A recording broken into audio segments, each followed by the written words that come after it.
Hello, dear learners, welcome to Brain Exercise.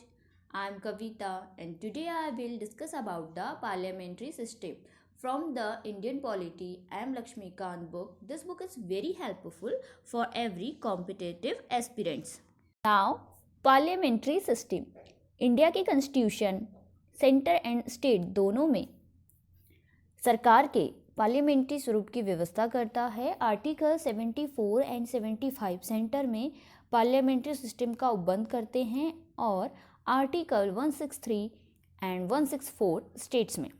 आधुनिक लोकतांत्रिक सरकारें सरकार के कार्यपालिका और विधायिका अंगों के मध्य संबंधों की प्रकृति के आधार पर संसदीय और राष्ट्रपति में वर्गीकृत होती है। सरकार की संसदीय व्यवस्था means parliamentary system executive is responsible to the legislature. Parliamentary system में जो कार्यपालिका होती है अपनी नीतियों एवं कार्यों के लिए विधायिका के प्रति उत्तरदायी होती है। और दूसरा है प्रेसिडेंशियल सिस्टम, इसमें इंडिपेंडेंट ऑफ द लेजिस्लेचर। इसमें क्या होता है, कार्यपालिका अपनी नीतियों एवं कार्यों के लिए विधायिका के प्रति उत्तरदायी नहीं होती है और यह संवैधानिक रूप से अपने कार्यकाल के मामले में विधायिका से क्या होती है, स्वतंत्र होती है। पार्लियामेंट्री गवर्नमेंट के जो हैं अदर्स नेम भी हैं, इन्हें जाना जाता है इन नामों से। पहला है cabinet government, responsible government and Westminster model of government. ये कहाँ कहाँ पर है, Britain, Japan, Canada and India में।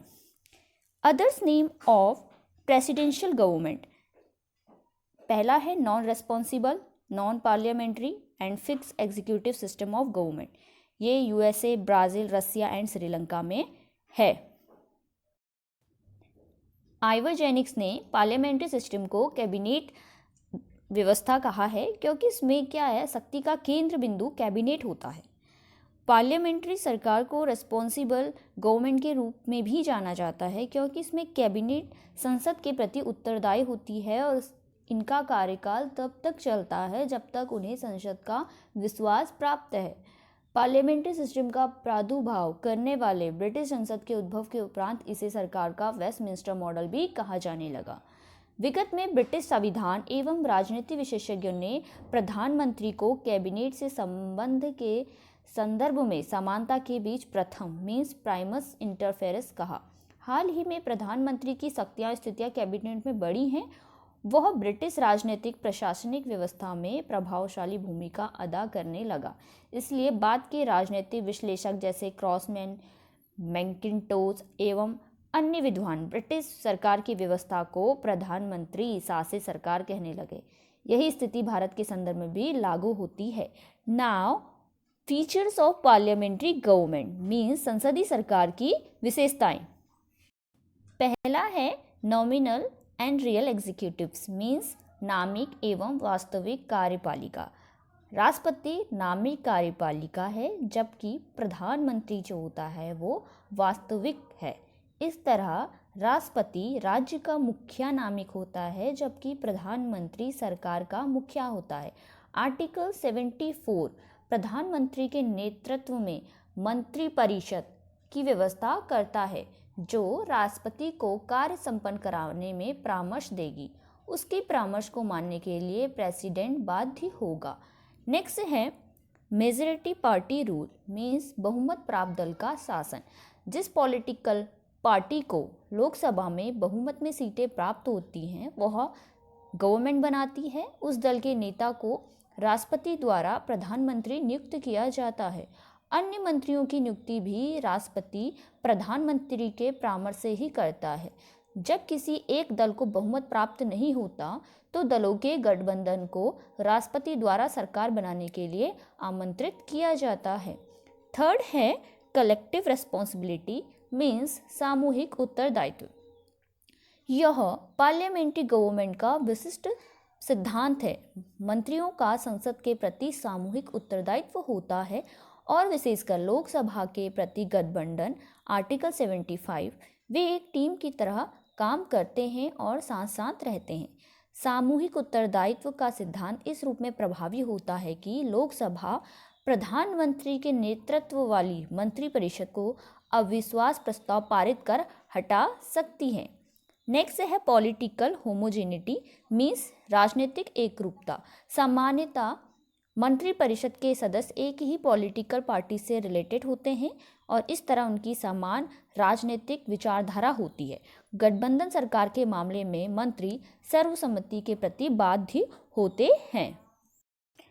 नेक्स्ट है डबल मेंबरशिप मीन्स दोहरी सदस्यता। मिनिस्टर, लेजिस्लेचर एंड एग्जीक्यूटिव दोनों के मेंबर होते हैं। इसका मतलब है कि कोई भी व्यक्ति बिना संसद का सदस्य बने मंत्री नहीं बन सकता। संविधान व्यवस्था करता है कि यदि कोई व्यक्ति जो संसद का सदस्य नहीं है और मंत्री बनता है तो उसे 6 मंथ के अंदर संसद का सदस्य बन जाना होगा। नेक्स्ट है leadership of the prime minister means prime minister का नेतृत्व। सरकार की व्यवस्था में प्रधानमंत्री नेतृत्वकर्ता की भूमिका निभाता है। वह मंत्रिपरिषद का, संसद का और सत्तारूढ़ दल का नेता होता है। इन क्षमताओं में वह सरकार के संचालन में एक महत्वपूर्ण एवं अहम भूमिका का निर्वाह करता है।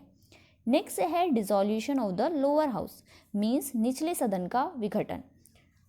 हमारा निचला सदन है लोकसभा और उच्च सदन है राज्यसभा। संसद के निचले सदन मीन्स लोकसभा को प्रधानमंत्री की सिफारिश के बाद राष्ट्रपति द्वारा विघटन किया जा सकता है। अदर्स वर्ड में कहें तो प्रधानमंत्री मंत्रिपरिषद का कार्यकाल पूर्ण होने से पूर्व नए चुनाव के लिए राष्ट्रपति से लोकसभा विघटन की सिफारिश कर सकता है। इसका तात्पर्य है कि कार्यकारिणी को संसदीय व्यवस्था में कार्यपालिका को विघटन करने का अधिकार है। नेक्स्ट है सीक्रेसी मीन्स गोपनीयता।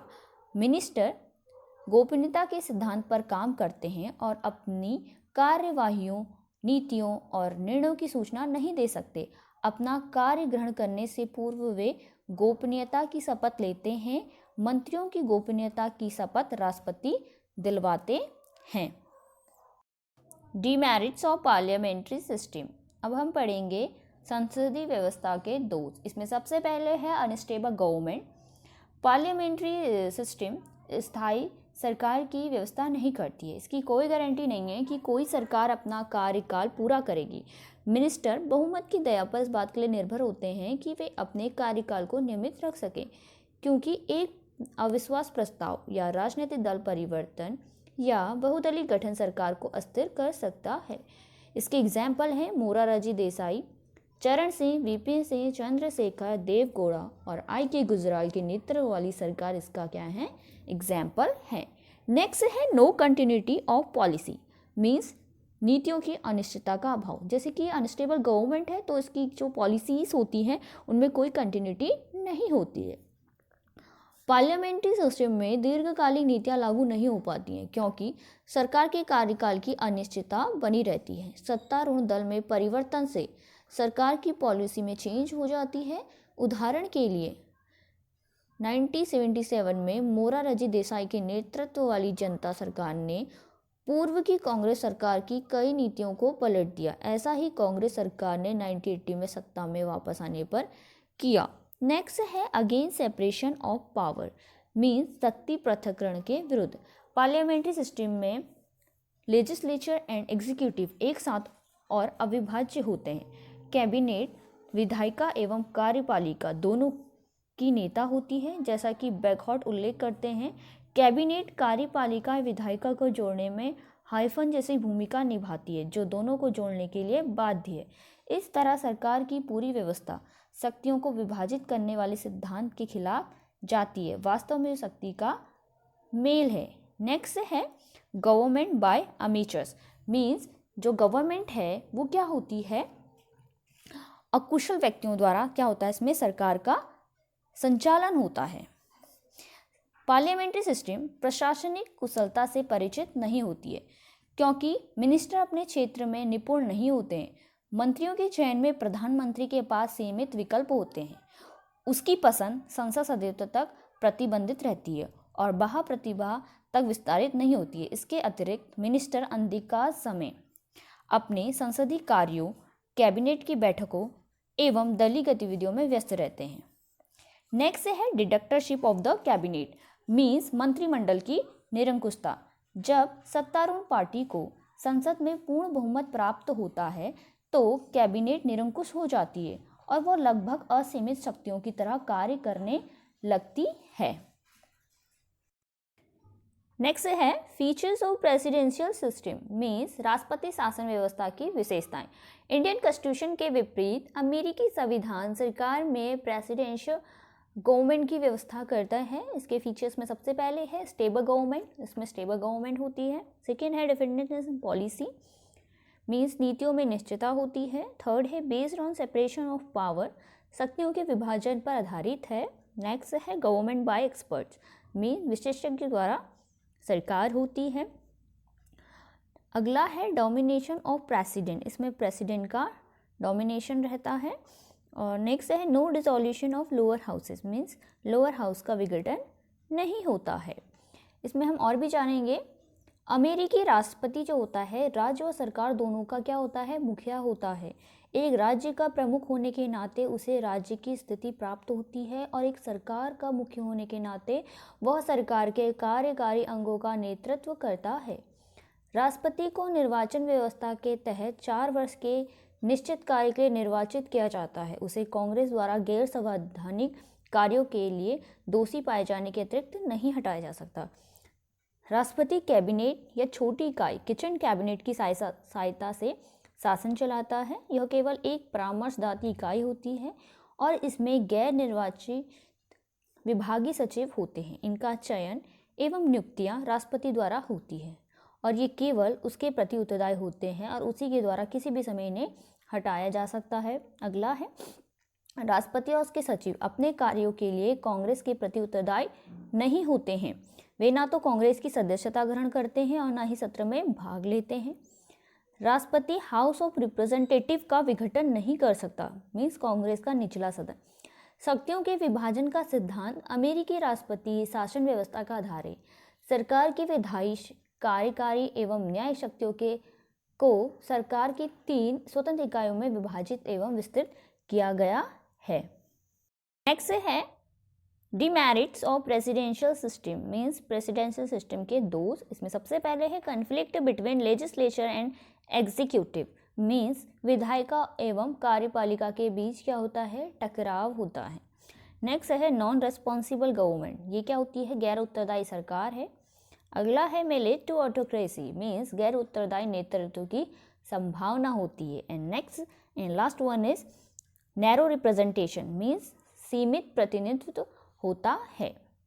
नेक्स्ट है reason for adopting parliamentary system means संसदीय व्यवस्था की स्वीकार्यता के क्या कारण है कि हमने अपने कॉन्स्टिट्यूशन में पार्लियामेंट्री सिस्टम को अडॉप्ट किया है। पहला है इसका familiarity with the system means व्यवस्था से निकटता। संविधान निर्माताओं ने ब्रिटिश संसदीय व्यवस्था को इसलिए भी अपनाया कि यह भारत में ब्रिटिश शासन काल से ही यहाँ अस्तित्व में थी। के मुंशी ने तर्क दिया कि इस देश में पिछले 30 या 40 वर्षों से सरकारी कामों में कुछ उत्तरदायित्व को शुरू कराया गया, इससे हमारी संवैधानिक परंपरा संसदीय बनी। इस अनुभव के बाद हमें पीछे क्यों जाना चाहिए और क्यों महान अनुभवों को खरीदना चाहिए। नेक्स्ट है उत्तरदायित्व को अधिक वरीयता means preference to more responsibility. Doctor BR Ambedkar ने संविधान सभा में इस ओर इशारा किया कि एक लोकतांत्रिक कार्यकारिणी को 2 शर्तों से अवश्य संतुष्ट करना चाहिए, स्थायित्व एवं उत्तरदायित्व। दुर्भाग्य से अब तक यह संभव नहीं हो सका कि ऐसी व्यवस्था को खोजा जाए जिसमें दोनों समान स्तरों को सुनिश्चित किया जा सकता है। अमेरिकी व्यवस्था ज़्यादा स्थायित्व देती है लेकिन कम उत्तरदायित्व देती है। दूसरी ओर ब्रिटिश व्यवस्था ज़्यादा उत्तरदायी देती है लेकिन कम स्थायित्व। प्रारूप संविधान ने कार्यपालिका की संसदीय व्यवस्था की सिफारिश करते हुए स्थायित्व की तुलना में उत्तरदायित्व को अधिक वरीयता दी है। नेक्स्ट है need to avoid legislative executive conflict means विधायिका एवं कार्यपालिका के टकराव को रोकने की आवश्यकता। संविधान निर्माता चाहते थे कि विधायिका एवं कार्यपालिका के बीच टकराव को नकारा जाए जो कि अमेरिका की राष्ट्रपति प्रणाली में पाया जाता है। उन्होंने सोचा कि एक प्रारंभिक लोकतांत्रिक सरकार के इन 2 घटकों के बीच संघर्ष को और स्थायी खतरों को वहन नहीं किया जा सकता। वे चाहते थे कि एक ऐसी सरकार बने जो देश के क्या हो, चहुमुखी विकास के लिए अनुकूल हो। नेक्स्ट है nature of Indian society, means Bharatiya Samaj की प्रकृति कैसी है। भारत विश्व में सर्वाधिक मिश्रित राज्य एवं सर्वाधिक जटिल समाज वाला है। इस तरह संविधान निर्माताओं ने संसदीय व्यवस्था को अपनाया ताकि सरकार में विभिन्न वर्गों क्षेत्रों के लोगों के हित में बहुत अवसर सुलभ हो सके और राष्ट्रीय भावना को लोगों के बीच बढ़ाते हुए अखंड भारत का निर्माण हो सके। पार्लियामेंट्री सिस्टम को कंटिन्यू रखा जाना चाहिए या इसे प्रेसिडेंशियल सिस्टम में चेंज कर दिया जाना चाहिए। इस बात को लेकर 1970 के दशक में देश में बहस एवं वाद विवाद जारी रहे। इस मामले पर विस्तार से स्वर्ण सिंह कमेटी द्वारा विचार किया गया, जिसका गठन 1975 में कांग्रेस सरकार द्वारा किया गया था। कमेटी का मत था कि संसदीय व्यवस्था अच्छा कर रही है और इस तरह कोई ज़रूरत नहीं है कि इसको प्रेसिडेंशियल सिस्टम में परिवर्तित किया जा सके। नेक्स्ट है difference between British system and Indian system, मतलब भारतीय एवं ब्रिटिश मॉडल में विभेद। भारत सरकार में पार्लियामेंट्री सिस्टम विस्तृत रूप से ब्रिटिश संसदीय व्यवस्था पर बेस्ड है, यद्यपि यह कभी भी ब्रिटिश पद्धति की नकल नहीं रही है। हम देखेंगे इनमें क्या क्या डिफरेंस है। पहला है ब्रिटिश राजशाही के स्थान पर भारत में गणतंत्र पद्धति है। अदर वर्ड्स में कहें तो भारत में राज्य का मुखिया मीन्स राष्ट्रपति निर्वाचित होता है, जबकि ब्रिटेन में राज्य का मुखिया जो कि राजा या रानी है वो क्या होते हैं, अनुवांशिक होते हैं। नेक्स्ट है ब्रिटिश व्यवस्था संसद की संप्रभुता के सिद्धांत पर आधारित है, जबकि भारत में संसद सर्वोच्च नहीं है और शक्तियों पर प्रतिबंध है, क्योंकि यहाँ एक रिटन कॉन्स्टिट्यूशन, फेडरल सिस्टम और judicial review and fundamental rights हैं। नेक्स्ट है ब्रिटेन में प्रधानमंत्री को संसद के निचले सदन हाउस ऑफ कॉमन का सदस्य होना चाहिए, जबकि भारत में प्राइम मिनिस्टर संसद के दोनों सदनों में से किसी एक का सदस्य हो सकता है। नेक्स्ट है ब्रिटेन में संसद सदस्य बतौर मंत्री नियुक्त किए जाते हैं। भारत में जो व्यक्ति संसद सदस्य नहीं भी है उसे भी अधिकतम 6 माह तक की अवधि के लिए बतौर मंत्री नियुक्त किया जा सकता है। अगला डिफरेंस है ब्रिटेन में मंत्रियों की कानूनी जिम्मेदारी होती है, जबकि भारत में ऐसी कोई व्यवस्था नहीं है। ब्रिटेन के विपरीत भारत में मंत्री को राज्य के मुखिया के रूप में कार्यालय कार्य में प्रति हस्ताक्षर करना जरूरी नहीं होता है। अगला एंड लास्ट डिफरेंस है ब्रिटिश कैबिनेट व्यवस्था में शैडो कैबिनेट एक अनोखी संस्था है। इसे विपक्षी पार्टी द्वारा गठित किया जाता है ताकि सत्तारूढ़ दल के साथ क्या बैलेंस बना रहे और अपने सदस्यों को भावी मंत्रालय कार्यों के लिए तैयार किया जा सके, बट भारत में ऐसी कोई संस्था नहीं है। Thank you for watching this video.